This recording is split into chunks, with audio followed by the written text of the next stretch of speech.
ಗಣತಿ ಎಂಬ ಒಂದು ಮರ್ಕೋತಿ ಆಟ ಕಾಂಗ್ರೆಸ್ ಮಾಡ್ತಾ ಇದೆ. ಹಿಂದೆ ಚಿಕ್ಕ ಮಕ್ಕಳಿದ್ದಾಗೆಲ್ಲ ಮರ್ಕೋತಿ ಆಟ ಆಡೋರು. ಒಬ್ಬ ಮರಕ್ಕೆ ಕದ್ರೆ ಇನ್ನೊಬ್ಬ ಹಿಡಿಯಕ್ಕೆ ಹೋದ್ರೆ ಅವ್ನು ಕೆಳಕ್ಕೆ ಓಡ್ ಬರೋನು. ಇವನು ಮರಕ್ಕೆ ಹೋದ್ರೆ ಅವ್ನು ಕೆಳಗಡೆ ಬಂದರೆ ಮರಕ್ಕೆ. ಹಂಗೆ ಇದು ನನ್ನ ಕ್ಯಾಬಿನೆಟ್ ಅದೇ ತಿಂಡಿ ತಿಂದು ಕೆಲಸ ಕಾರ್ಯ ಇಲ್ಲದೆ ಹೋಗಿರೋ ಅಂಥ ಕ್ಯಾಬಿನೆಟ್ ಅದು. ಇಂಥ ಪುರುಷಾರ್ಥಕ್ಕೋಸ್ಕರ ಯಾಕೆ ಕ್ಯಾಬಿನೆಟ್ ಕರಿಬೇಕಾಯಿತು? ಮತ್ತು ಕ್ಯಾಬಿನೆಟ್ ಕರೆದು ಎಲ್ಲ ರಿಟರ್ನ್ ಅಬ್ಜೆಕ್ಷನ್ ಕೊಡಬೇಕಂತೆ. ಅಬ್ಜೆಕ್ಷನ್ನು ಏನೋ ಇದ್ದರೆ ಯಾಕೆ ಅಂದರೆ ಸಿದ್ದರಾಮಯ್ಯ ಅದರಲ್ಲೂ ಟ್ರಿಕ್ಸು. ನಾಳೆ ಡಿ ಕೆ ಶಿವಕುಮಾರ್ ಕೊಟ್ಟರು ಅಂತ ಇಟ್ಕೊಳ್ಳಿ ಒಕ್ಕಲಿಗರ ಪರವಾಗಿ, ಅದನ್ನು ಜಗತ್ ಜಾಹೀರಾತ ಮಾಡೋದು. ಇನ್ನೊಬ್ಬರು ಯಾರೋ ಮಂತ್ರಿ ಚಲುವರಾಯಸ್ವಾಮಿ ಕೊಟ್ಟು ಅದನ್ನು ಜಗತ್ ಜಾಹೀರಾತ. ಇನ್ನೊಬ್ಬ ಲಿಂಗಾಯತ ಮಂತ್ರಿ ಯಾರನ್ನ ಕೊಟ್ಟರೆ ಅದನ್ನು ಜಗತ್ ಜಾಹೀರಾತ ಮಾಡೋದು. ಇವೆಲ್ಲ ಚುನಾವಣೆಯಲ್ಲಿ ಅವ್ರ ವಿರುದ್ಧ ಬಳಸ್ಕೊಳಕ್ಕೆ ಮಾಡಿರೋ ಸಿದ್ದರಾಮಯ್ಯನವರ ಕುತಂತ್ರ ಇದು. ಅವರ ಸಂಪುಟದ ಸಚಿವರನ್ನೇ ಈ ಜಾತಿಯ ಬಲೆಯಲ್ಲಿ ಸಿಕ್ಕಾಕಿ ಅವ್ರಿಗೆ ಅವಮಾನ ಮಾಡೋ ಅಂಥದ್ದಕ್ಕೆ ತಯಾರು ಮಾಡಿರುವಂಥ ಸೂತ್ರ ಇದು. ಈಗ ಹೆಂಗೋ ಡಿಸೆಂಬರಲ್ಲಿ ಅವರು ಅಧಿಕಾರ ಹಸ್ತಾಂತರ ಮಾಡಬೇಕಲ್ಲ, ಆ ಟೈಮಲ್ಲಿ ಇದನ್ನು ಯೂಸ್ ಮಾಡ್ಕೊಳಕ್ಕೋಸ್ಕರ ಮಾಡಿರೋ ಕುತಂತ್ರ. ಮತ್ತು ನೀವು ಸಿದ್ದರಾಮಯ್ಯ 2016ರಿಂದನೂ ಕೂಡ ಈಗ 25ನೇ ಇಸ್ವಿ ಇಷ್ಟುವರೆಗೂ ಏನು ಸಿದ್ದರಾಮಯ್ಯನವರು ಅವ್ರ ಗ್ಯಾಂಗು ಏನು ಕಡಲೆಕಾಯಿ ತಿಂತಾಯಿದ್ರ? ಮಣ್ಣೆ ಮಾಡಂಗಿದ್ರೆ ಸಿದ್ದರಾಮಯ್ಯ ಮುಖ್ಯಮಂತ್ರಿ ಆದಾಗೆ ಮಣ್ಣೆ ಮಾಡ್ಬೋದಾಯಿತು. ಅಥವಾ JDS ಮತ್ತು ಕಾಂಗ್ರೆಸ್ಸಿನ ಸಮ್ಮಿಶ್ರ ಸರ್ಕಾರದಲ್ಲಿ ಇವರೇ ಸಮನ್ವಯ ಸಮಿತಿಯ ಚೇರ್ಮನ್ನು. ಆ ಸಂದರ್ಭದಲ್ಲಿ ಬಾಯಿ ಮುಚ್ಕೊಂಡು ಸುಮ್ಮನೆ ಇದ್ದರು, ಬಾಯಿ ಹೊಲ್ಕೊಂಬಿಟ್ಟಿದ್ರು, ಸೂಜಿ ದಾರ ತಗೊಂಡು ಹೊಲ್ಕೊಂಬಿಟ್ಟಿದ್ರು. ಅವಾಗ ಯಾಕೆ ಮಾಡಲಿಲ್ಲ? ನಿಮ್ಮದೇ ಸರ್ಕಾರ, ನಿಮ್ಮ ಬೆಂಬಲದಲ್ಲಿ ಇದ್ದಿದ್ದ ಸರ್ಕಾರ. ನೀವು ಒಂದು ಆವಾಜ್ ಹಾಕಿದರೆ ಅವಾಗೆ ಜಾಲ ಆಗ್ಬಿಡ್ತಾ ಇತ್ತಲ್ಲ, ಅವಾಗ ಯಾಕೆ ಮಾಡಲಿಲ್ಲ? ಇಲ್ಲಿ ಈ ಜಾತಿ ಗಣತಿಯಲ್ಲಿ ಗೊಂದಲದ ಗೂಡಾಗ್ಬಿಟ್ಟಿದೆ. ಈಗ ಪರಮ ಪೂಜ್ಯರಾದಂಥ ಸಿದ್ಧಗಂಗಾ ಮಠ, ಸಾವಿರಾರು ವರ್ಷ ಇತಿಹಾಸ ಇರುವಂಥದ್ದು. ಸಿದ್ಧಗಂಗಾ ಮಠದಲ್ಲಿ ಹೆಸರು ಕೇಳದೇ ಇರೋರು ಕರ್ನಾಟಕದಲ್ಲಿ ಯಾರೂ ಇರೋಕ್ಕೆ ಸಾಧ್ಯನೇ ಇಲ್ಲ. ಸಿದ್ಧಗಂಗಾ ಮಠದಲ್ಲಿ ಅಷ್ಟು ಜನಗಳಿಗೆ ವಿದ್ಯೆಯನ್ನು ಕೊಟ್ಟಿದ್ದಾರೆ, ಅನ್ನ ಕೊಟ್ಟಿದ್ದಾರೆ. ಅಲ್ಲಿಗೆ ಸೆನ್ಸಸ್ ಹೋಗಿಲ್ಲ ಅಂತ ಗುರುಗಳು ಹೇಳ್ತಾ ಇದ್ದಾರೆ. ಈಗ ಅಂಥ ಒಂದು ದೊಡ್ಡ ಮಟ್ಟಕ್ಕೆ ಹೋಗೋಕ್ಕೆ ಆಗಿಲ್ಲ ಅಂದರೆ ಇನ್ನು MLAಗಳು, ಕಾಂಗ್ರೆಸ್ಸಿನ MLA ಬಸವರಾಜ್ ದಾವಣಗೆರೆ ಅವರು ನಮ್ಮನೆಗೂ ಬಂದಿಲ್ಲ ಅಂತ ಹೇಳ್ತಾರೆ. ನಮ್ಮನೆಗೆ ಬಂದಿಲ್ಲ ಅಂತೇಳಿ ಹೇಳೋರ್ದು ಕೋಟ್ಯಾಂತರ ಜನಸಂಖ್ಯೆ ಆಗೋಗ್ಬಿಟ್ಟಿದೆ.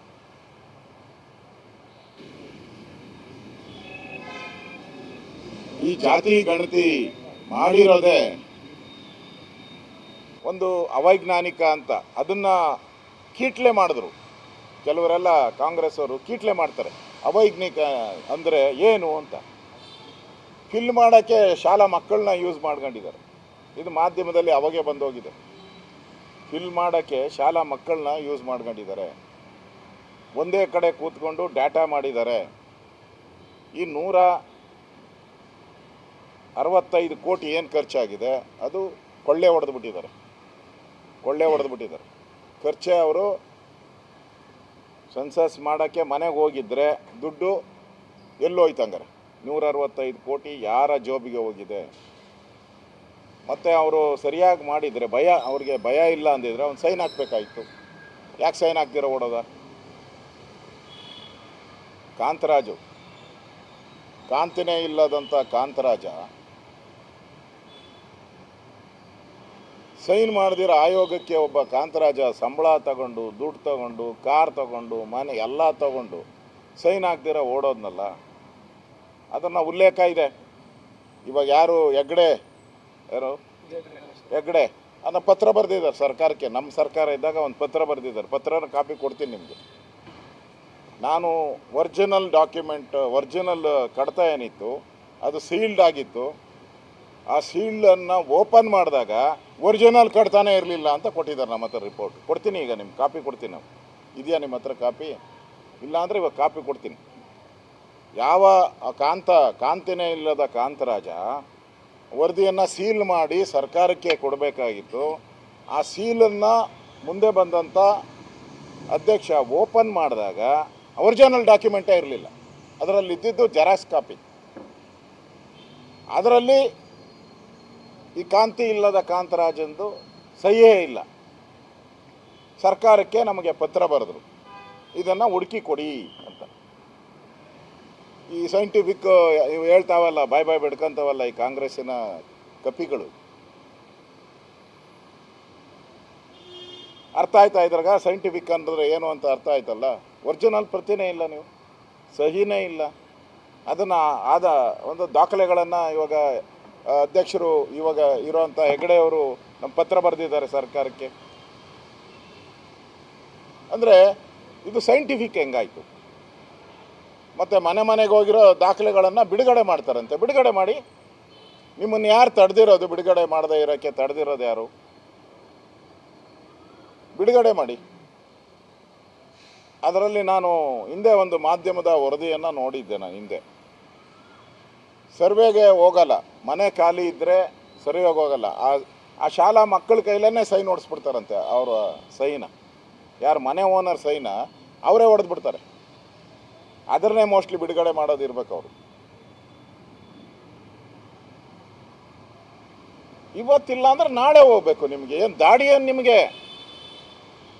ವರದಿಯಲ್ಲಿ ನೀವು 165 ಕೋಟಿ ತಿಂದಿದ್ದೀರಲ್ಲ, ಇವತ್ತು ನೀವು ಮನೆ ಇಲ್ಲ ಅಂದರೆ ನಾಳೆ ಹೋಗಿ, ನಾಡ್ದು ಹೋಗಿ. ತಿಂದಿಲ್ವಾ ದುಡ್ಡು? ಸರ್ಕಾರ ದುಡ್ಡು 165 ಕೋಟಿ ಯಾರಪ್ಪನ ಮನೆ ದುಡ್ಡು ಇದು? ತಿಂದಿದ್ದೀರಲ್ಲ, ಫೀಸ್ ಕೊಟ್ಟಿದ್ದೀರಲ್ಲ ದುಡ್ಡು. ನಿಮಗೆ ಒಂದು ಸರ್ವೆಗೆ ಎಷ್ಟು ಕೊಡಬೇಕು ದುಡ್ಡು ಕೊಟ್ಟಿದ್ದೀರಲ್ಲ, ನಿಮ್ಮ ದಿನದ ಸಂಬಳ ಕೊಟ್ಟಿದ್ದೀರಲ್ಲ, ನಿಮ್ಮದು ದಿನ ಟಿ ಎ ಕೊಟ್ಟಿದ್ದೀರಲ್ಲ. ಏನು ದಾಡಿ? ಅದನ್ನು ಬಿಟ್ಬಿಟ್ಟು ಎಲ್ಲೋ ಕೂತ್ಕೊಂಡು ಸಿದ್ದರಾಮಯ್ಯನ ಮನೆ ಕೂತ್ಕೊಂಡು ಅವ್ರ ಗ್ಯಾಂಗ್ ಕೂತ್ಕೊಂಡು ಅವ್ರು ತಯಾರು ಮಾಡಿರೋ ವರದಿನ ರಾಜ್ಯದ ಜನ ಎಲ್ಲ ಒಪ್ಕೊಬೇಕು ಅಂತ ಹೇಳಿದ್ರೆ ಯಾವ ನ್ಯಾಯ ಇದು? ನೆನ್ನೆ ಯಾರೋ ಮಂತ್ರಿ ಹೇಳಿದಾರಂತೆ, ಯಾರ್ಯಾರು ಸೈನ್ ಹಾಕಿಲ್ಲ ಅವ್ರಿಗೆ ಇನ್ನೊಂದು ಸರಿ ಅವ್ರ ಮನೆ ಹತ್ರ ಏನು ಇದರ ತೊಗಲಕ್ ದರ್ಬಾರ? ಒಂದು ಸರಿ ಆಯೋಗ ಸೈನ್ ಮಾಡಿದ್ದೀನಿ ಅನ್ನೋದಾದರೆ ಅದೇ ಫೈನಲ್ ಆಗಬೇಕು. ಈಗ ಸೇರ್ಸೋಕ್ಕೆ ಈಗ 1 ಕೋಟಿ ಜನ 10 ವರ್ಷದಲ್ಲಿ 1 ಕೋಟಿ ಜನ ಹುಟ್ಟಿದ್ದಾರೆ ಅಂತ ಇಟ್ಕೊಳ್ಳಿ. ಅವಾಗ ಇವ್ರು ಸರ್ವೆ ಮಾಡಿದಾಗ 6 ಕೋಟಿ ಇತ್ತು, ಈಗ 7 ಕೋಟಿ ದಾಟ್ಬಿಟ್ಟಿದೆ 10 ವರ್ಷದಲ್ಲಿ. ಅವ್ರ ಕತೆ ಏನು? ಈಗ ಅವ್ರ ಭವಿಷ್ಯ ಏನು? ಅವ್ರು ಯಾವ ವರ್ಗಕ್ಕೆ ಸೇರಿದ್ದಾರೆ? ಇವರೆಲ್ಲ ಎಲ್ಲ ಜಾತಿಗೂ ಸೇರಿದಾರಪ್ಪ. ಇನ್ನು ಉಳಿದವ್ರು 1 ಕೋಟಿ ಜನ, ಅವ್ರದ್ದು ಯಾವ ಜಾತಿ? ತ್ರಿಶಂಕು ಜಾತಿನ ಅವ್ರದ್ದು. ಆ ತ್ರಿಶಂಕು ಜಾತಿಗೆ ಯಾರು ಹಕ್ಕುದಾರರು? ಅವರ ಭವಿಷ್ಯ ಏನು? ಅವರಿಗೆ ಈ ಒಂದು ಮೀಸಲಾತಿ ಇರ್ಬೋದು ಅಥವಾ ಹಿಂದುಳಿದ ವರ್ಗದ ಒಂದು ಎಜುಕೇಷನ್ ಇರ್ಬೋದು, ಕೆಲಸ ಕಾರ್ಯಕ್ಕೆ ಅವ್ರಿಗೆ ಇರೋವಂಥ ಮೀಸಲಾತಿ, ಅದನ್ನು ಯಾರು ಕೊಡ್ತೀರಾ ನೀವು? ಎಲ್ಲಿ ಸಿಗುತ್ತೆ ಅದಕ್ಕೆ? ಇವೆಲ್ಲನೂ ಕೂಡ ಈ ಮೀಸಲಾತಿಯ ಗೊಂದಲ. ಸಿದ್ದರಾಮಯ್ಯ ಮೋಸದ ಸಿದ್ದರಾಮಯ್ಯ ಅವರು ನೋಡಿ, ಈಗ ಟ್ರಾನ್ಸ್ಫರ್ ಮಾಡಬೇಕು ಅಧಿಕಾರ ಅಂದಾಗೆ ಈ ವರದಿಯನ್ನು ಬಿಡುಗಡೆ ಮಾಡಿದ್ದಾರೆ. ಯಾಕೆ ಬಂದ ದಿನವೇ 2 ವರ್ಷ ಏನು ತಿಂತಾಯಿದ್ರಿ? ಕಳೆಕಾಯಿ ತಿಂತಾಯಿದ್ರೆ ನೀವು? ಅವತ್ತು ಬಂದ ದಿನವೇ ಬಿಡುಗಡೆ ಮಾಡಿಬಿಡ್ಬೇಕಾಯ್ತು. ಬಂದ ದಿನವೇ ಬಿಡುಗಡೆ ಮಾಡಿಬಿಡ್ಬೇಕಾಯ್ತು. ನೋಡಪ್ಪ ಇದು ವರದಿ ಅಂತ ಯಾಕೆ ಬಿಡುಗಡೆ ಮಾಡಲಿಲ್ಲ? ಆವಾಗ ಮಜಾ ಸಿದ್ದರಾಮಯ್ಯ ಮಜಾ ಹೊಡ್ಕೊಂಡಿದ್ರು. ಯಾವಾಗ ಅಧಿಕಾರಕ್ಕೆ ಕಂಟಕ ಬಂತು ಆವಾಗ ಬಿಡೋದೀಗ. ಬಿಟ್ಟಿದ್ದೀನಿ ಅಂತ. ಇದು ಈ ವರದಿ ಏನು ಮಂಡನೆ ಇದೆ, ಇದು ನಾಳೆ ಬಾ ನಾಡದ ಬಾ ವರದಿ. ಇದು ಮನೆ ಮುಂದೆ ದೆವ್ವ ಬರಬೇಡ, ಹಳ್ಳಿಗಳ ಕಡೆ ದೆವ್ವ ಬರ್ತೈತೆ ಅಂದ್ಬಿಟ್ಟು ನಾಳೆ ಬಾ ನಾಡದ ಬಾ ಅಂತ ಬರೀತಾರೆ. ಇದು ನಾಳೆನೂ ಬಾ ಅಲ್ಲ, ನಾಡದ ಬಾ ಅಲ್ಲ, ಆಚೆ ನಾಡದ ಬಾ ಅನ್ನೋ ವರದಿ ಇದು. ಎಲ್ಲರ ಮನೆ ಮುಂದೆ ಬರ್ಕೊಬೇಕೀಗ. ಆ ರೀತಿಯ ವರದಿಯನ್ನು ಇವತ್ತು ಮಂಡನೆ ಮಾಡಿ ಅದಕ್ಕೊಂದು ಜಾತಿಗಳನ್ನು ಎತ್ಕಟ್ಟಿ, ಹಿಂದುಳಿದ ಜಾತಿಗಳ ಭಾಳಷ್ಟು ಜಾತಿಗಳ ಇವತ್ತು ವಿರೋಧ ಮಾಡ್ತಾ ಇದ್ದಾರೆ. ನಮ್ಮ ಜನಸಂಖ್ಯೆ ಇದೆ ಅಂತ. ಎಸ್ ಟಿ ಜನಸಂಖ್ಯೆ ಕಡಿಮೆ ಆಗಿದೆ ಅಂತ ಶ್ರೀರಾಮುಲು ಅವರು ಆಪಾದನೆ ಮಾಡಿದ್ದಾರೆ. ಹಿಂದುಳಿದ ವರ್ಗಗಳ ಬೇಕಾದಷ್ಟು ಜಾತಿಗಳು ನಮ್ಮ ಜಾತಿ ಕಡಿಮೆ ಆಗಿದೆ ಅಂತ ಹೇಳಿದ್ದಾರೆ. ಯಾರು ಇರ್ದು ಅವ್ರ ಸಂಖ್ಯೆನೂ ಕಡಿಮೆ ಆಗಿದೆ ಅಂತ ಹೇಳಿದ್ದಾರೆ. ಈಗ ಕಮ್ಮಿ ತೋರಿಸಿದ್ದಾರೆ, ಕಡಿಮೆ ತೋರಿಸಿದ್ದಾರೆ ಜನಸಂಖ್ಯೆ ಅಂತ. ಅಲ್ಲ, ಆ ಜಮೀರು ಅವ್ರು ಯಾರೋ ಇಬ್ರಾಹಿಂ ಹೇಳೋದು ಕರೆಕ್ಟ್ ಆಗಿದೆ. ಅವ್ರದ್ದು 70 ಲಕ್ಷನ ಏನೋ ತೋರಿಸಿದ್ದಾರೆ.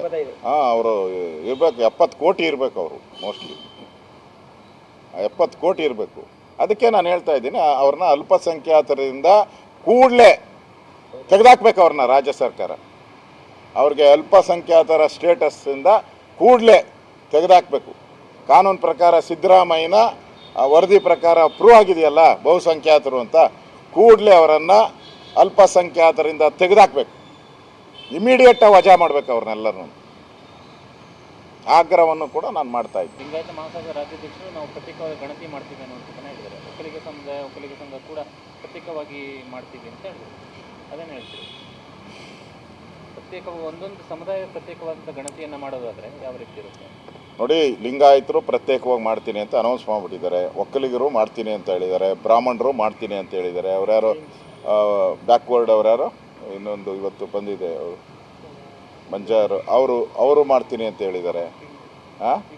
ತಿಗಳರು ಮಾಡ್ತೀನಿ ಅಂತ ಹೇಳಿದ್ದಾರೆ. ಸಾಬರು ಮಾಡ್ತೀನಿ ಅಂತ ಹೇಳಿದ್ದಾರೆ. ಸಾಬರದ್ದು ಕಡಿಮೆ ಔಟಿದೆಯಲ್ಲ, ಅವರು ಮಾಡ್ಬೋದು. ಎಲ್ಲರೂ ಮಾಡೋದಾದರೆ ಈ ಸರ್ಕಾರ ಏನಕ್ಕೆ ಬೇಕು? ಒದ್ದು ಕಿತ್ತು ಬಿಸಾಕಿ ಈ ಸರ್ಕಾರನ. ವೇಸ್ಟ್ ಅಲ್ಲ.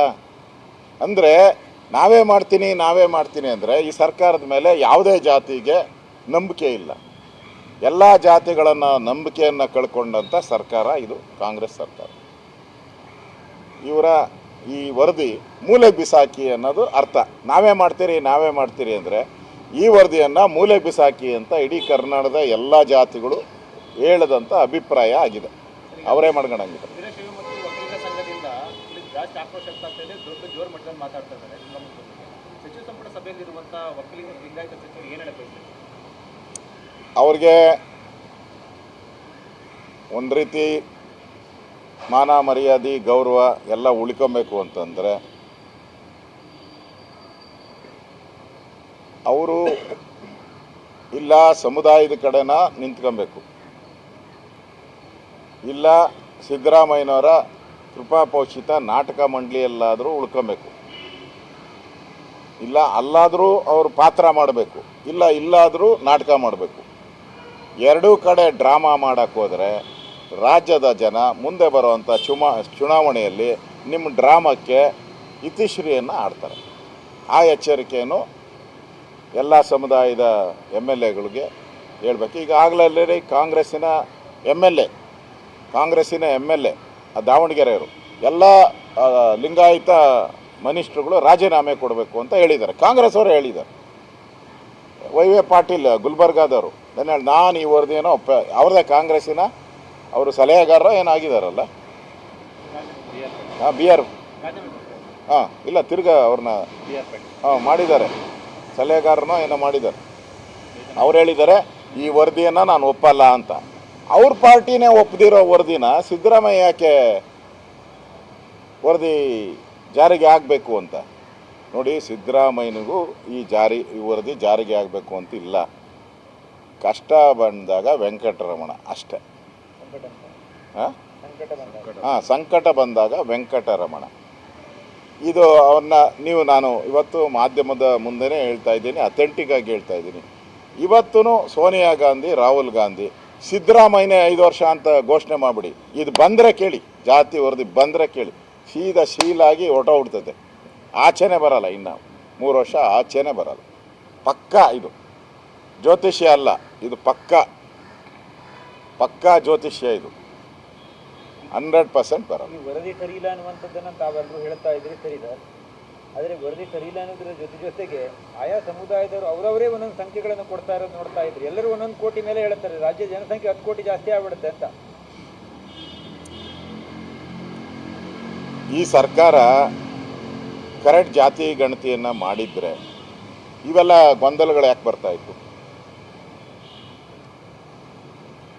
ಗೊಂದಲಗಳು ಬರ್ತಾನೆ ಇರಲಿಲ್ಲ. ಅವ್ರು ಹೇಳೋ ಪ್ರಕಾರನೇ 94% ಅಂತ ಅವ್ರು ಹೇಳ್ತಾ ಇರೋದು. ಜನ ಹೇಳ್ತಾ ಇರೋದು 60% ಮಾಡಿಲ್ಲ ನೀವು ಅಂತ. ಅದರಿಂದ ನೀವು ಕರೆಕ್ಟಾಗೆ ಮಾಡಿದರೆ, ಯಾರಾದರೂ ಸವಾಲು ಹಾಕಿದರೆ ಆ ಸವಾಲಿಗೆ ಈ ಸರ್ಕಾರ ಉತ್ತರ ಕೊಡಬೇಕಾಯ್ತು. ನಾವೇ ಬರ್ತೀರಿ ನಡೀರಿ, ಯಾರ ಮನೆಗೆ ಮಾಡಿಲ್ಲ ಅಂತ ಹೇಳ್ಬೇಕು. ಒಬ್ಬ ಯಾರಾನ ಹೇಳ್ತಾ ಇದ್ದಾರೆ ಮಂತ್ರಿ? ಒಬ್ಬರು ಹೇಳ್ತಾ ಇಲ್ಲ. ಆ ಧೈರ್ಯನೇ ಇಲ್ಲ ಸರ್ಕಾರದಲ್ಲಿ. ನೆನ್ನೆ ಕ್ಯಾಬಿನೆಟ್ ಕರೆದುಬಿಟ್ಟು ಏನು ಮಾತಾಡಿದ್ರಿ ನೀವು? ಏನಾಯಿತು? ಪ್ರತಿಫಲ ಏನು? ನಾಳೆ ಬಾ, ನಾಡದು ಬಾ, ಆಚೆ ನಾಡದು ಬಾ, ಅಷ್ಟೇ ಆಗಿದ್ದು. ಅಷ್ಟಕ್ಕೋಸ್ಕರ ಇಡೀ ಕ್ಯಾಬಿನೆಟನ್ನು ಕರೆದು ದುಂದು ವೆಚ್ಚ ಮಾಡಿದ್ರಿ. ನಿಮ್ಮ TA ಅದು ಇದು ಎಲ್ಲ ಹೋಯ್ತು. ಅದು ತಿಂಡಿ ಕೊಟ್ಟಿದ್ದು ವೇಸ್ಟೇ. ಅವತ್ತೂ ನಾಳೆನೇ ಬಾ, ನೀವು ಮೇನಲ್ಲಿ ಕರೆಯೋ ಸಭೆನೂ ನಾಳೆನೇ ಬಾ, ತಿರ್ಗಿ ಜೂನಲ್ಲಿ ಒಂದು ಸಭೆ ಕರೀತಾರೆ ಕ್ಯಾಬಿನೆಟ್ಟು, ಅದೂ ನಾಳೆ ಬಾ. ಇನ್ನು ನಾಳೆಗಳ ಬಾ. ಈ ಜಾತಿ ಗಣತಿ ವರದಿ ಪಕ್ಕದಲ್ಲಿ ಬ್ರ್ಯಾಕೆಟ್ಗಳು ಹಾಕೊಂಬಿಡಿ, ನಾಳೆ ಬಾ ಅಂತ ಹಾಕೊಳ್ಳಿ. ಈ ಜಾತಿ ಗಣತಿ ವರದಿ ಪಕ್ಕದಲ್ಲೇ ಆ ಬುಕ್ಕಲ್ಲೇ ಒಂದು ಪ್ರಿಂಟ್ ಮಾಡಿಸ್ಬಿಡ್ತೀರಿ, ನಾಳೆ ಬಾ ಅಷ್ಟೇ. 5 ವರ್ಷ ಹೀಗೆ ಮಾಡ್ತಾರೆ ಅಂತ, ಅವ್ರ ಅವಧಿ ಮುಗಿಯೋ ತನಕ ಹೀಗೆ ಮಾಡ್ತಾರೆ ಅಂತ. ಅವ್ರನ್ನ ಕಂಟಿನ್ಯೂ ಮಾಡಿದ್ರೆ ಇದು ಜಾತಿ ಗಣತಿನ ಬರಲ್ಲ. ಅವ್ರನ್ನ ಕಂಟಿನ್ಯೂ ಮಾಡಿಲ್ಲ ಅಂದರೆ ಜಾತಿ ಗಣತಿಯ ವಿಚಾರ ಇಟ್ಕೊಂಡು ಸಿದ್ದರಾಮಯ್ಯನವರು ಬೀದಿಗಿಳಿತಾರೆ.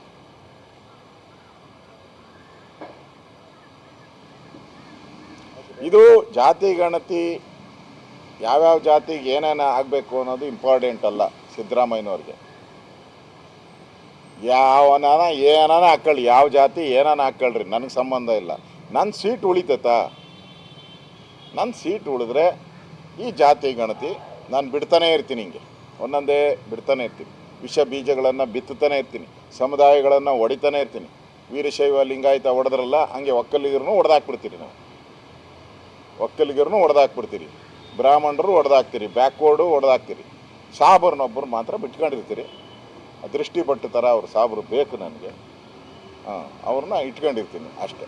ಅಷ್ಟು ಬಿಟ್ಟು ಇನ್ನೆಲ್ಲ ಜಾತಿನೂ ಹೊಡೆದಾಕ್ತಾರೆ. ನೆನ್ನೆ ದೊಡ್ಡ ಗಲಾಟೆನೇ ಆಗಿದೆ ಕ್ಯಾಬಿನೆಟಲ್ಲಿ, ಈಚೆ ಬಂದಿಲ್ಲ. ಕೈ ಮಿಲಾಯಿಸುವಂಥ ಮಟ್ಟಕ್ಕೆ ಹೋಗಿದೆ ಕ್ಯಾಬಿನೆಟಲ್ಲಿ. ನನಗಿರೋಂಥ ಮಾಹಿತಿ ಕೈ ಮಿಲಾಯಿಸುವಂಥ ಮಟ್ಟಕ್ಕೆ ಹೋಗಿದೆ. ಆ ರೀತಿ ಹೊಡೆದಾಟಗಳಾಗಿದೆ. ನಿನಗೆ ಬೇಕಾದ ಜಾತಿಗಳನ್ನ ನೀನು ವೈಭವೀಕರಿಸಿದ್ರೆ ನಾವೇನು ಕಳ್ಳೆಕಾಯಿ ತಿನ್ನೋಕೆ ಬಂದಿರೋದು ಸರ್ಕಾರದಲ್ಲಿ?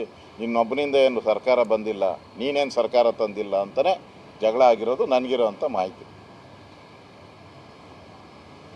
Okay, next.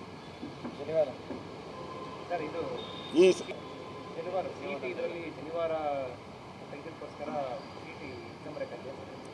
ಇದು ರಾಜ್ಯದಲ್ಲಿರೋವಂಥ ಬ್ರಾಹ್ಮಣ ಸಮುದಾಯಕ್ಕೆ ಸಿದ್ದರಾಮಯ್ಯನವರ ಸರ್ಕಾರ ಮಾಡಿದಂಥ ಅವಮಾನ. ಸಿದ್ದರಾಮಯ್ಯನಲ್ಲ ಕ್ಯಾಬಿನೆಟಲ್ಲಿರುವಂಥ ಮಂತ್ರಿಗಳು, ಬ್ರಾಹ್ಮಣ ಮಂತ್ರಿಗಳು, ಇದರ ಬಗ್ಗೆ ರಿಯಾಕ್ಷನ್ ಇದುವರೆಗೂ ಯಾರೂ ಮಾಡಿಲ್ಲ. ಅವರು ಮಂತ್ರಿಗಳಿರ್ಬೋದು, MLAಗಳಿರ್ಬೋದು, ಅವರು ಅದು ರಾಜೀನಾಮೆ ಕೊಡಬೇಕು. ಇಂಥ ಒಂದು ಅವಮಾನ ಮಾಡಿರೋವಂಥ ವಿಚಾರ. ನಾಳೆ ಬಟ್ಟಿಟ್ಕೊಂಬರ್ಬೇಡ, ಓಲೆ ಇಟ್ಕೊಂಬರ್ಬೇಡ, ತಾಲಿ ಅವ್ರಿಗೆ ನಮ್ಮ ತಾಲಿ ಹೆಂಗೋ ಅವ್ರಿಗೂ ಒಂಥರ ಅವರ ಇದರಲ್ಲಿ ವಿಚಾರದಲ್ಲಿ ಜನವಾರನೂ ಕೂಡ ಅಷ್ಟೇ ಪವಿತ್ರತೆ ಇರ್ತೈತೆ ಅನ್ಸುತ್ತೆ. ಯಾಕಂದರೆ ಏನು ಜನವಾರನ ಏನು ದಾರೆಗೆ ಹೋಗಿ ಹಾಕ್ಕೊಂಬರೋಕ್ಕಾಗಲ್ಲ. ಅವರು ಅದಕ್ಕೇನೋ ಉಪನಯನ ಏನೇನೋ ಇರ್ತದೆ. ಅದೆಲ್ಲ ಪೂಜೆ ಪುರಸ್ಕಾರ ಸಂಪ್ರದಾಯ ಇವತ್ತಿಂದ ಅಲ್ಲ, ಸಾವಿರಾರು ವರ್ಷದ ಹಿಂದೆಯಿಂದ ಇತಿಹಾಸ ಇರ್ತಕ್ಕಂಥ ಒಂದು ಪರಂಪರೆ. ನಾವು ಉಡ್ದಾರ ಹಾಕ್ಕಂತೀರಿ, ಒಕ್ಕಲಿಗರೆಲ್ಲ ಉಡ್ದಾರ ಹಾಕ್ಕಂತೀರಪ್ಪ. ಲಿಂಗಾಯತರು ಲಿಂಗದಾರ ಹಾಕ್ಕಂತಾರೆ, ಬ್ರಾಹ್ಮಣರು ಜನಿವಾರ ಹಾಕ್ಕಂತಾರೆ. ಇದಕ್ಕೆ ಕಟ್ಟಾದ್ಮೇಲೆ ಇನ್ನು ಲಿಂಗನೂ ಕಿತ್ತಾಕಬೇಕು, ಒಕ್ಕಲಿಗರು ಹಾಕುವಂಥ ಉಡ್ದಾರನೂ ಕಿತ್ತಾಕಬೇಕು.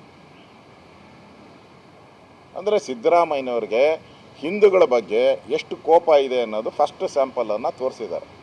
ನೆಕ್ಸ್ಟು ಲಿಂಗಾಯತರಿಗೂ ತೋರಿಸ್ತಾರೆ, ಒಕ್ಕಲಿಗರಿಗೂ ತೋರಿಸ್ತಾರೆ. ಈ ಜನಿವಾರನ ನನಗೆ ಗೊತ್ತಿರೋ ಪ್ರಕಾರ ಬರೀ ಬ್ರಾಹ್ಮಣರಂತಲ್ಲ ಹಾಕೋದು, ರಾಜುಗಳು ಹಾಕ್ತಾರೆ, ಆಚಾರ ಹಾಕ್ತಾರೆ, ಮರಾಠಗರು ಹಾಕ್ತಾರೆ. ಎಲ್ಲರಿಗೂ ಅವಮಾನ.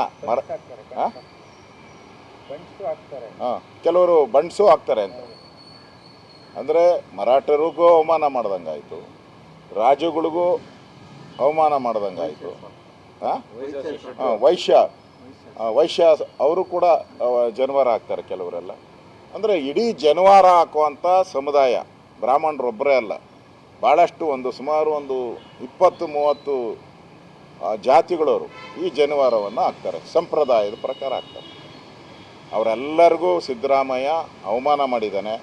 ಸಿದ್ದರಾಮಯ್ಯ ಈ ವಿಚಾರವಾಗಿ ಸಿದ್ದರಾಮಯ್ಯನ ಇನ್ಸ್ಟ್ರಕ್ಷನ್ ಇಲ್ಲದೆ ಇವೆಲ್ಲ ಮಾಡೋಕ್ಕೆ ಸಾಧ್ಯನೇ ಇಲ್ಲ.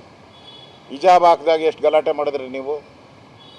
ಏನು ಹಿಂಗೆ ಹಾಕ್ಕೊಂಡು ಹೋಗ್ಬಿಟ್ರೆ ಏನೋ ಮಖಕ್ಕೆ ಹಿಂಗೆ ಮುಚ್ಕೊಂಡು ಹೋಗ್ಬಿಟ್ರೆ ಏನು ಆಕಾಶ ಬಿದ್ದೋಗ್ಬಿಡ್ತೈತಾ? ಅಸೆಂಬ್ಲಿಯಲ್ಲಿ ಚರ್ಚೆ ಆಯಿತು. ಈ ದಾರ ಇದ್ದುಬಿಟ್ರೆ ನಿಮ್ಗೇನು ಹೋಗ್ಬಿಡುತ್ತೆ? ನಿಮಗೆ ಇದೇನು ಮಖ ಮುಚ್ಕೊಂಡು ಬರೋದಲ್ಲ ಇದು. ಅದರಿಂದ ಇಡೀ ಸಮುದಾಯಕ್ಕೆ ಅವಮಾನ ಮಾಡಿದ್ದಾರೆ. ಮುಖ್ಯಮಂತ್ರಿ ಸಿದ್ದರಾಮಯ್ಯ ಕ್ಷಮಾಪಣೆ ಕೇಳಬೇಕು. ಅವ್ರು ಮಾಡಿರೋ ಅಧಿಕಾರಿಗಳು, ಇವರ ಕುಮ್ಮಕ್ಕರಿಂದ ಮಾಡಿರೋ ಅಧಿಕಾರಿಗಳನ್ನ ಕೂಡಲೇ ಸಸ್ಪೆಂಡ್ ಮಾಡಬೇಕು. ಅಧಿಕಾರಿಗಳನ್ನ ಸಸ್ಪೆಂಡ್ ಮಾಡಬೇಕು. ಸಿದ್ದರಾಮಯ್ಯ ರಾಜ್ಯದ ಜನಗಳ ಮುಂದೆ ಯಾರ್ಯಾರು ಈ ಥರ ಜನವಾರ ಆಗ್ತಾರೆ ಆ ಸಮುದಾಯಕ್ಕೆ ಮುಂದೆ ಅವರ ಕ್ಷಮಾಪಣೆಯನ್ನು ಕೇಳಬೇಕು ಅಂತ ಆಗ್ರಹನ ಮಾಡ್ತೀನಿ. ಇನ್ನೊಂದು ಯಾವುದೋ ಇತ್ತಲ್ಲಪ್ಪ, ಸರಿಗೆ ಒಟ್ಟಾದಂಥ ಪ್ರತಿಭಟನೆ 3-4 ದಿನಗಳಲ್ಲಿ ಸಿದ್ಧತೆಯನ್ನು ಮಾಡಿ ಸುಮಾರು 5-6 ಜಿಲ್ಲೆಗಳಿಂದ ಇವತ್ತು ಬಂದು ನಮ್ಮ ಧ್ವನಿ ಪ್ರತಿಭಟನೆಯನ್ನು ಮಾಡ್ತಾ ಇದ್ದಾರೆ. ಇಡೀ ರಾಜ್ಯಾದ್ಯಂತ ವಕ್ಫ್ ಬೋರ್ಡ್ ವಿರುದ್ಧವಾದಂಥ ದೊಡ್ಡ ಆಂದೋಲನನೇ ನಡೆದೋಯ್ತು. ನಾವೆಲ್ಲರೂ ಕೂಡ ಅದರಲ್ಲಿ ಭಾಗಿಯಾಗಿದೆ. ವಕ್ಫ್ ಬೋರ್ಡ್ ಹೆಸರಲ್ಲಿ ಬರೀ ಹಿಂದೂಗಳ ಜಮೀನನ್ನು ನುಂಗಿಲ್ಲ, ಇವರು ಮುಸಲ್ಮಾನರ ಜಮೀನುಗಳನ್ನು ನುಂಗಾಕಿದ್ದಾರೆ. ಇದಕ್ಕೆಲ್ಲ ಕೇಂದ್ರ ಸರ್ಕಾರ ಈಗ ತಡೆ ತಂದಿದೆ. ಸುಪ್ರೀಂ ಕೋರ್ಟು ಕೂಡ ವಕ್ಫ್ ಕಾಯ್ದೆನ ನಾನು ತಡೆ ಮಾಡಲ್ಲ, ಸ್ಟೇ ಮಾಡಲ್ಲ ಅಂತ ಹೇಳಿದ್ದಾರೆ. ಈ ಕಾಂಗ್ರೆಸ್ಸಿನ ಕೆಲವು ಪುಡಾರಿಗಳ ಚಿತಾವಣೆ ಇದು ಪ್ರಾಯೋಜಿತ, ಸಿದ್ದರಾಮಯ್ಯ ಪ್ರಾಯೋಜಿತ ಪ್ರತಿಭಟನೆ. ಇದು ಮಂಗಳೂರಲ್ಲಿ ನಡೀತಾ ಇರೋದು ಸಿದ್ದರಾಮಯ್ಯ ಪ್ರಾಯೋಜಿತ ಪ್ರತಿಭಟನೆ. ಇದು ಅದಕ್ಕೇನು 3 ಪೈಸದ ಬೆಲೆ ಏನಿಲ್ಲ, 3 ಪೈಸದ ಬೆಲೆ ಕೊಡಬೇಕಾದ ಅವಶ್ಯಕತೆನೇ ಇಲ್ಲ. ಈ ದೇಶದಲ್ಲಿ ಈ ದೇಶದ ಕಾನೂನು ಪ್ರಕಾರನೇ ನಡಿಬೇಕು. ಇವ್ರಿಗೇನು ಸಪ್ರೇಟಾಗಿ ಕಾನೂನು ಕೊಡೋಕ್ಕೆ ಇದೇನು ಪಾಕಿಸ್ತಾನನ, ಇದೇನು ಅಫ್ಘಾನಿಸ್ತಾನನ ಸಪ್ರೇಟಾಗಿ ಕೊಡೋಕ್ಕೆ? ಈ ದೇಶದ ನೆಲದ ಕಾನೂನು ಒಂದು ಸರಿ ಪಾರ್ಲಿಮೆಂಟಲ್ಲಿ ಪಾಸ್ ಆದ ಮೇಲೆ ಸುಪ್ರೀಂ ಕೋರ್ಟ್ ಸ್ಟೇ ಕೊಡಲ್ಲ ಅಂದಮೇಲೆ ಮುಗೀತು. ಇದು ಈ ನೆಲದ ಕಾನೂನು. ಈ ನೆಲದ ಕಾನೂನನ್ನು ಪಾಲನೆಯನ್ನು ಮಾಡಬೇಕು. ಏನು ಯಾರ ಆಸ್ತಿಗೆ ಹೋಗ್ಬಿಟ್ಟು ಇದು ವಕ್ಫ್ ಬೋರ್ಡ್ ಅಂತ ಅನಿಸಿದೆ ಅಂತ ಹೇಳಿದ್ರೆ ನಂದೇ ಅಂದ್ಬಿಟ್ರೆ ಈ ದೇಶದಲ್ಲಿ ಕಾನೂನೇನು ಬೇಕಾದರೆ? ಈ ದೇಶದಲ್ಲಿ ಜಿಲ್ಲಾಧಿಕಾರಿಗಳು ಯಾಕಿರಬೇಕು? ಈ ದೇಶದಲ್ಲಿ ಕೋರ್ಟ್ಗಳು ಯಾಕಿರಬೇಕು? ಎಲ್ಲ ಮುಚ್ಚಬೇಕಲ್ಲ ಅವಾಗ. ಅದರಿಂದ ಈ ಪ್ರತಿಭಟನೆಗೆ 3 ನಯಾ ಪೈಸದ ಕಿಮ್ಮತ್ತಿಲ್ಲ. ಅದನ್ನು ಯಾರು ಕೇರು ಮಾಡಬೇಡ್ರಿ. ಇದು ಕಾಂಗ್ರೆಸ್ ಪ್ರಾಯೋಜಿತ, ಅವರೇ ಅರೇಂಜ್ಮೆಂಟ್ ಮಾಡಿರೋಂಥ, ದುಡ್ಡು ಕೊಟ್ಟು ಕರೆಸಿ ಮಾಡೋ ಅಂಥ ಪ್ರತಿಭಟನೆ. ನೋಡಿ, ನೇಹಾ ಹತ್ಯೆ ಇರ್ಬೋದು, ಲವ್ ಜಿಹಾದ್ಗಳು ಇರ್ಬೋದು, ಕಾಂಗ್ರೆಸ್ ಅವ್ರಿಗೆ ಮನಸ್ಸಿಲ್ಲ. ಆದಷ್ಟು ಫಸ್ಟ್ ಅವ್ರನ್ನ ತಪ್ಪಿಸ್ಕೊಂಡು ಹೋಗೋಕ್ಕೆ ಅವರೇ ಹೇಳ್ಬಿಡ್ತಾರೆ. ಫಸ್ಟು ಕಾಂಗ್ರೆಸ್ ಅವರೇ ಹೇಳ್ಬಿಡ್ತಾರೆ ತಪ್ಪಿಸ್ಕೊಂಡು ಹೋಗ್ಬಿಡಿ ಅಂತೇಳಿ. ಅಕಸ್ಮಾತ್ ಸಿಕ್ಕಾಕ್ಕೊಂಡ್ರೂ ಕೂಡ ಅವ್ರಿಗೆ ಬೇಲ್ ಕೊಡೋಕ್ಕೆ ಎಲ್ಲ ವ್ಯವಸ್ಥೆಗಳನ್ನು ಮಾಡ್ತಾರೆ. ಮತ್ತು ಅವ್ರ ಮೇಲೆ ಇರೋ ಕೇಸ್ಗಳನ್ನೆಲ್ಲ ವಾಪಸ್ ತೆಗಿತಾರೆ. ಅವ್ರ ಸರ್ಕಾರ ಬಂದಿದೆ, ವಾಪಸ್ ತೆಗಿತಾರೆ. ಇದು ಕಾಂಗ್ರೆಸ್ಸಿನ ಸಂಸ್ಕೃತಿ. ಇದುವರೆಗೂ ಆ ಥರದ 100 ಕೇಸ್ಗಳನ್ನು ತೆಗೆದಿದ್ದಾರೆ. ಅದರಿಂದ ಈ ಸರ್ಕಾರ ಇರೋವರೆಗೂ ಹಿಂದೂಗಳಿಗೆ ರಕ್ಷಣೆ ಇಲ್ಲ, ಬಹುಸಂಖ್ಯಾತ ಹಿಂದೂಗಳಿಗೆ ರಕ್ಷಣೆ ಇಲ್ಲ. ಸಿದ್ದರಾಮಯ್ಯ ತೊಲಗೋವರೆಗೂ ಕೂಡ ಈ ಮುಸಲ್ಮಾನರ ಓಲೈಕೆ ನಿಲ್ಲಲ್ಲ.